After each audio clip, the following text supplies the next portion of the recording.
dievaluasi.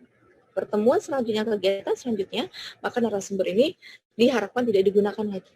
Maka kita bisa mencari narasumber yang lain yang dengan kategori narasumber yang memiliki keilmuan sesuai dengan materi yang disampaikan, dan dia mampu untuk menginterpretasikan materi itu sehingga membuat peserta mampu memahami materi dengan mudah dan baik. Nah, ini juga teman-teman mungkin bisa mengukurnya atau teman-teman bisa merasakannya dalam proses perkuliahan. Mungkin juga ada dosen yang memang ketika berbicara sekali teman-teman langsung paham.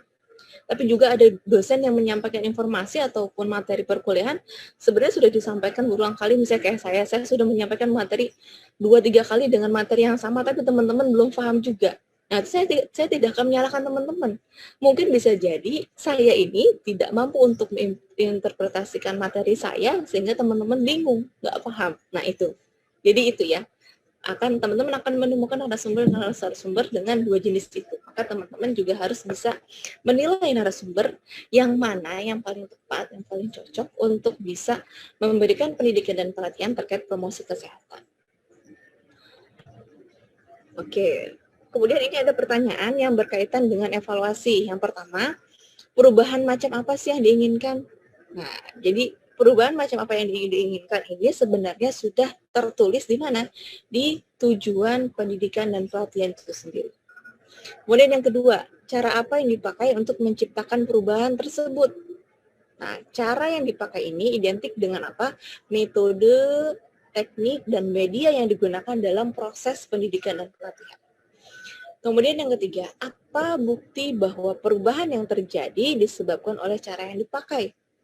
Nah, teman-teman harus melihat nih ketika ada kemajuan nih pesertanya dari yang nggak tahu jadi tahu, dari yang nggak bisa cuci tangan dengan baik dan benar menjadi bisa cuci tangan dengan yang baik dan benar. Apakah ini apakah yang mempengaruhinya? Apakah dari narasumbernya yang oke banget dalam memberikan materinya, ataupun dari media sarana-prasarananya memang mendukung, misalnya diberikan fasilitas satu orang itu satu wastafel, kemudian sabunnya juga diberikan stopwatch selama 20 menit untuk mencucinya, kemudian juga diberikan pengawasan dari penyelenggara. Nah, kita nggak tahu. Jadi pembuktian ini memang harus disesuaikan dengan materi apa sebenarnya yang disampaikan dalam proses pendidikan dan pelatihan itu sendiri. Kemudian yang keempat, apa sih arti perubahan yang itu yang terjadi? Nah, terus yang terakhir, yang kelima, adakah pengaruh-pengaruh yang tidak diharapkan yang terjadi akibat adanya perubahan tersebut? Nah, artinya kita harus melihat efek positif dan negatifnya ketika selesai melaksanakan kegiatan pelatihan yang kita laksanakan. Kenapa kita harus berpikir sejauh itu? Karena yang kita latih ini adalah manusia yang akan hidup bersosialisasi dengan manusia yang lain. Jadi jangan sampai ada pembicaraan atau ada informasi, peserta si A ini ketika setelah mengikuti kegiatan pelatihan, pendidikan dan pelatihan dilaksanakan oleh teman-teman semester 6 malah jadi nggak benar. Nah, itu. Jadi kita mencegah hal-hal seperti itu. Untuk menjaga kredibilitas dan profesionalitas teman-teman sebagai penyelenggara pendidikan dan pelatihan, maka hal ini juga harus kita lakukan. Nah, ini ada beberapa terminologi dalam evaluasi yang sering digunakan. Nah, ini mungkin teman-teman ini adalah hal baru ataupun hal yang apa sih ini sebenarnya? Nah, di sini banyak sekali ada evaluasi formatif, ada evaluasi proses, ada evaluasi sumatif. Jadi kalau teman-teman mengingat masa-masa SMA dulu, ketika diberikan modul sama guru SMA-nya, ataupun lembar kerja oleh guru SMA atau SMK atau SMA di sekolahnya, itu pasti ada namanya evaluasi formatif, ada evaluasi sumatif.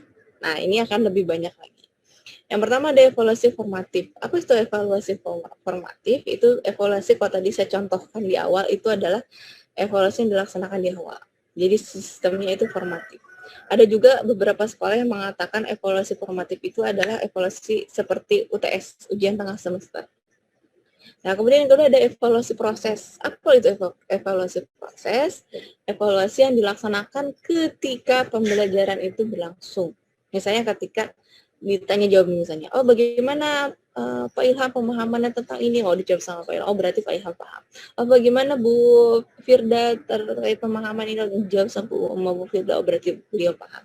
Itu biasanya TikTok antara tanya jawab antara narasumber dengan peserta itu adalah hal yang menjadi salah satu tolak ukur bagi si narasumber itu sendiri. Jadi ketika narasumber, dosen, pengajar, pendidik dalam sebuah kegiatan proses pembelajaran bertanya kepada peserta, itu bukan semata-mata hanya untuk testing saja, tapi untuk mengukur sejauh mana pemahaman dari si peserta pendidikan itu sendiri. Kemudian ada evaluasi sumatif. Nah, evaluasi sumatif itu evaluasi biasanya dilakukan di akhir. Kalau istilah yang akrab dikenal itu seperti ujian akhir semester. Nah, itu berarti UAS. Itu untuk mengetahui tingkat peningkatan pengetahuan, peningkatan sikap, peningkatan keterampilan dari si peserta pelatihan itu sendiri. Kemudian yang keempat, evaluasi dampak program. Nah, untuk evaluasi dampak program ini adalah menurut saya dan adalah evaluasi yang membutuhkan energi lebih. Kenapa? Karena kita harus memonitor peserta yang sudah selesai mengikuti kegiatan pendidikan dan pelatihan kita. Apakah memang diaplikasikan dalam kehidupan sehari-hari dan apakah sudah memiliki dampak positif terhadap peserta pelatihan atau tidak. Nah, jadi untuk evaluasi dampak program ini biasanya dilaksanakan sebulan setelah kegiatan pendidikan pelatihan, 3 bulan ataupun 6 bulan. Jadi biasanya 1, 3, 6 bulan setelah dilaksanakan pelatihan. Maka sifatnya itu adalah dampak program. Kemudian evaluasi hasil. Nah, evaluasi hasil ini identik dengan dari keseluruhan, mulai dari penyelenggaranya, kemudian narasumbernya, sampai kepada si pesertanya. Kemudian ada efektivitas. Nah, efektivitas ini mengukur. Nah, efektivitas ini biasanya ada data pembanding. Jadi, sebelum dilaksanakan pendidikan dan pelatihan di sekolah A, kebiasaan anak-anak misalnya buang sampahnya sembarangan, kemudian tidak mencuci tangan sebelum makan misalnya, kemudian hal-hal yang lain misalnya 2 aja itu sendiri. Maka kita akan lihat nih, ketika diberikan treatment pendidikan dan pelatihan oleh teman-teman, apakah ada perubahan yang signifikan atau tidak. Kalau ada perubahan yang signifikan, berarti pendidikan dan pelatihan yang teman-teman lakukan itu efektif. Tapi kalau tidak ada perubahan, maka pendidikan dan pelatihan yang teman-teman laksanakan ini kurang efektif. Kemudian ada di efisiensi. Kenapa sih ada efisiensi? Nah, efisiensi ini harus mengukur bahwa apakah tepat nih kegiatan pelatihan dan pendidikan dilaksanakan di sini, apakah efisien untuk dilaksanakan di misalnya di lembaga sekolah, apakah efisien dilaksanakan di tempat kerja, apakah efisien di rumah sakit, apakah efisien di masyarakat, itu juga harus kita lihat. Kemudian analisa cost efektif. Nah, analisa cost efektif ini juga teman-teman juga harus dilihat mulai dari budgeting dan lain sebagainya. Intervensinya juga harus kita lihat, validitas internal dan validitas eksternal. Jadi ketika mengevaluasi itu, validitasnya kita bisa ukur dari orang dalam itu sendiri, yaitu dari penyelenggaranya ataupun dari narasumbernya atau dari si pesertanya. Dan ada eksternal. Eksternal itu siapa? Orang yang di luar dalam proses penyelenggaraan pelatihan itu sendiri. Jadi kalau misalnya di sekolah, berarti kalau misalnya sasaran kalian adalah siswa-siswi sekolah A, maka evaluatornya bukan dari anak-anak itu sendiri, tapi dari kapsetnya sama dari guru yang tidak mengikuti. Kalau misalnya melaksanakan promosi kesehatannya ini di masyarakat, di desa A, maka yang menjadi evaluator eksternalnya adalah orang lain yang selain tinggal di desa A. Nah, kayak gitu. Oke, ini penjelasannya. Nah, tadi di formatif ini mencakup penjajakan kebutuhan target sasaran, kemudian penjajakan mengenal pengetahuan, keterampilan, sikap, kepercayaan, dan pedagogi target. Nah, kemudian ini bentuk evaluasi formatif. Jadi kalau untuk evaluasi formatif di pendidikan promosi kesehatan ini, yang pertama analisa data epidemiologis. Jadi secara epidemiologis data-data yang ada dibutuhkan. Kemudian yang kedua, tinjauan kepustakaan, ya, sesuaikan dengan sumber-sumber yang relevan. Kemudian yang ketiga, analisa data demografis dan psikologis. Kenapa ini menjadi hal yang penting? Karena ini juga akan menyangkut kebiasaan-kebiasaan di satu tempat dan tempat lain itu akan berbeda-beda tergantung dari demografisnya, dan kita juga harus lihat dari sisi psikologisnya. Kenapa? Karena seperti yang saya sampaikan beberapa waktu lalu, bahwa ketika kita melakukan pendidikan dan pelatihan yang notabene untuk melakukan suatu perubahan yang positif, itu teman-teman akan juga bertemu dengan orang-orang yang menerima, menolak, dan akan juga bertemu dengan menerima tapi secara perlahan. Kemudian yang keempat, diskusi kelompok terarah. Pertemuan, survei untuk menunjukkan isi pokok, kesempatan, dan hambatan yang ada. Yang kelima, analisa data marketing. Yang keenam, uji konsep, pesan, dan saluran komunikasi dengan konsumen. Jadi ini kalau misalnya terkait dengan promosi kesehatan di sifatnya finansial atau ekonomis. Kemudian yang ketujuh, mencobakan strategi untuk kelompok kecil sasaran sebelum diterapkan pada sasaran yang lebih luas. Nah, ini ada uji coba atau pre-testing membantu untuk menghaluskan intervensi antara lain dengan pertama, menguji tentang pemahaman target sasaran. Siapa sih target sasaran peserta pelatihan promosi kesehatan ini? Dan yang kedua, menentukan titik-titik kelemahan dan kekuatan interval. Yang ketiga, mengamati kecocokan dengan sasaran. Yang keempat, mengamati apakah ada hal-hal yang peka atau bertentangan dengan target sasaran. Nah, ini evaluasi sumatif yang tadi saya contohkan. Ini ada beberapa tipe evaluasi program. Nah, evaluasi sumatif ini menilai program sesudah program tersebut jalan. Jadi kalau saya contohkan tadi kan UAS, ujian akhir semester. Nah, ini ada tipe evaluasi, input, proses komparatif, hasil atau outcome, dan evaluasi komparatif atau dampak. Nah, pertanyaan pokoknya ketika di input, apakah sumber daya sudah dipersiapkan? Ini sebelum berjalan.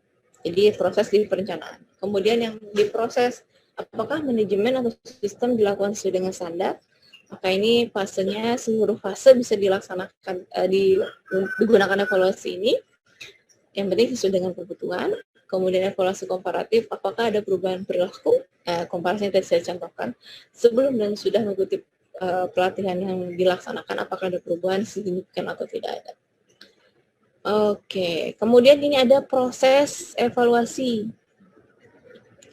Nah, kalau tadi saya sudah jelaskan di langkah-langkah identifikasi, langkah-langkah perencanaan, kemudian langkah-langkah pelaksanaan, dan sekarang di proses evaluasinya itu sendiri. Apa sih hal pertama yang harus dilakukan?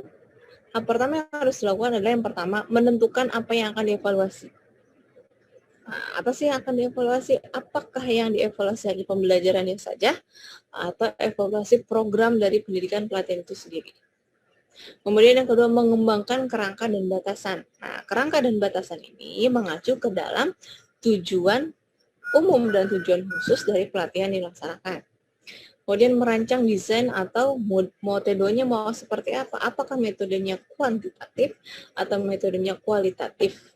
Kalau kuantitatif itu berarti diangkakan, biasanya dengan menggunakan skala interval atau skala Likert atau dengan pilihan multiple choice dan sebagainya, ataupun secara kualitatif yang dilakukan secara langsung secara survei, secara observasi. Kemudian menyusun instrumen dan rencana pelaksanaan. Nah, teman-teman langsung menyusun instrumennya. Nah, instrumen tadi seperti yang saya jelaskan di awal, ini harus berdasarkan turunan ataupun turunan dari tujuan itu sendiri. Jadi indikator-indikatornya, kriterianya apa saja. Kemudian melakukan pengamatan, pengukuran, dan analisa. Setelah diamati, diukur, dan dianalisis. Setelah itu bisa dibuat kesimpulan dan pelaporan. Oke, jadi ini merupakan langkah-langkah, 6 langkah ketika kita akan melakukan proses evaluasi. Baik, teman-teman. Sampai di sini ada pertanyaan, saya persilahkan jika ingin ada yang ditanyakan.